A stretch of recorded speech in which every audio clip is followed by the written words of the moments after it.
Bine ați venit la emisiunea Bugăcița. Bine să vedem Bugăcița. Salut! De când vreau să găsești un iubit? Știu asta, știu că ai venit să-ți găsești un iubit, deci stai acolo liniștită. Și hai să vedem, băieții, tu cum te numești? Eu nu știu cum mă numesc, pentru că mama nu m-a botezat. Cum mama te-a botezat pe tine? Nu știu, nu m-a botezat pe mine, nu am nume. Dar de ce ești chiel? De fapt, sunteți chiel. Păi așa, când eram mic mi-am tăiat părul. Cum ți-ai tăiat părul? Mi-am tăiat așa că aveam mătrață. Deci ai mătrață? Nu, sunt chiel. Ori ai mătrață, ori ești chiel. Sunt mătrață. Cum mă sunt mătrață? Cum ești mătrață, celălalt? Tu? Eu sunt iubitul lui Rapunzel, dar că m-am dezbăvit de păroasa aia. Păi, hello, stai puțin. Păi ce era păroasă? Păi n-ai văzut ce cât păr avea în cap, parcă era, ce să spun eu, nu mă știu să vorbesc. Nu cred că o să vă arăt pe dumneavoastră, pentru că ai capul strumt. Mă, dar toată lumea spune asta, Doamne, lăsați-mă mai că-mi place. Domnule, Moș Crăciun ești? Nu sunt Moș Crăciun, în primul rând, nu sunt Moș Crăciun. Eu sunt tatălui Rapunzel, Rapunzel asta, Ariel.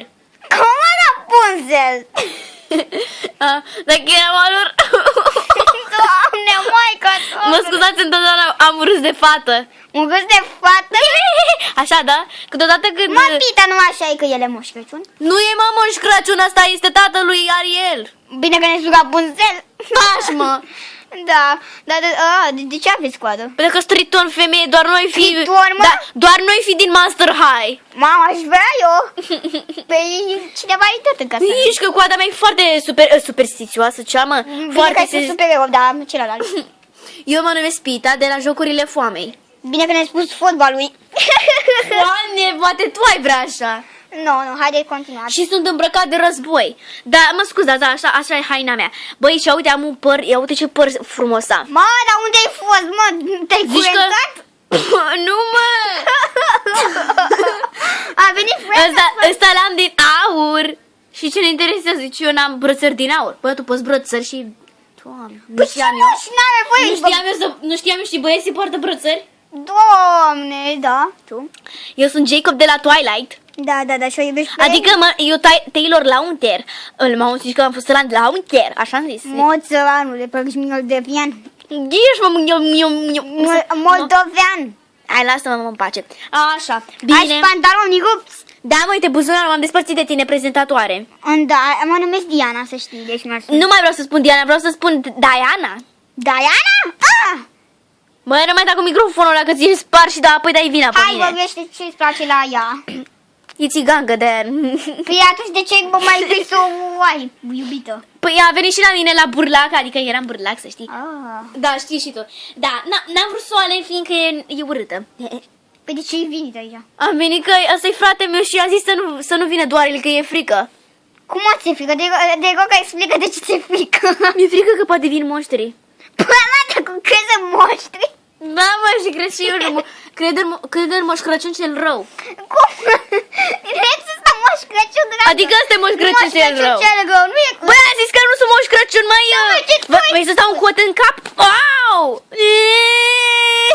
Bă, acum plânge degeaba. Doamne, a vărsat și lacrimi pe mine. Bine, Jacob, dar tu de ce ai tatuajul așa stex? Ce, mă? De ce ai tatuajul așa? Păi l-am de la 3 ani. Cum mă, de la 3 ani? Ți-ai făcut cu injecția? Nu, mami, l-a făcut tataia. Mă, adică cine, cam mama aia l-a luat pe tata aia și ți-a făcut tatuajul. A pus cernală în cap și Hai, lasă-mă în pace, Diana, haide să începem emisiunea. Bine, hai să vedem pe cine alege. Păi, eu aleg pe... Mai bat și din tobe. Vorba lui Gigi. Nu eu, un schelet. Pa. Cum un schelet, mă, nici pe mine, nu? Bine, o să dau niște... Sper să fiu eu. De fapt, nu prea sper. Doamne. Eu nu zic nimica. Eu sunt Moș Crăciun aici. Adică nu-mi place de tine că tu ai mătreață. Deci ieși afară. Eu stau ultimul, mai bine ultimul. Pe voi, că surât. Nu-mi place de tine că ai capul strunt. Nu-mi place de tine că ai capul ciufulit, părul ciufulit. Dar ești cel mai frumos de aici și să știi că mi-e frică puțin de tine, că arăți ca o vrăjitoare. Cum arată ca o vrăjitoare? Oameni, dar nu știu ca o vrăjitoare. M-a arunc singur. Nu-mi place de tine că ai pantaloni și ți se vede. Bă, dar ce înseamnă, ce treabă are pantalonii cu... Și nu-mi place de tine. Doamne. Și tocmai tu ai spus că nu vrei să fii cu mine. Hai, lasă. Adică tu ai câștigat. Eu? Da. Eu am câștigat? Da. Sănătămâna. Ce? A câștigat ăsta? Deci a câștigat Triton. Bravo lui. Bravo, domnule. Da, Cine vrea să facă poze cu el? Eu! Da, nu pot să cred, am crescut cel mai urât de aici. Pentru mine ești cel mai frumos. Nu vezi uita sprăcelele ieșite din păr. Dar ce dacă tot arăți fac de tine? Hai de bucuri! Draga mea sirenă. O nouă soție, să ne duci la Ariel. Cum au o nouă soție? Păi cum adică nu sunt din soț și soție? Nu, dar tu ai zis o nouă soție. Păi sunt eu nouă soția ta. Și facem ăla în apă. Ce faceți mă în apă? Păi Ce? nu suntem în apă, să știți. Da, uite. Adică noi ce facem aici, putim? Nu, ei sunt la mal. Uite, albeața asta de aici este nisipul, mă. Da. Există la noi nisip alb.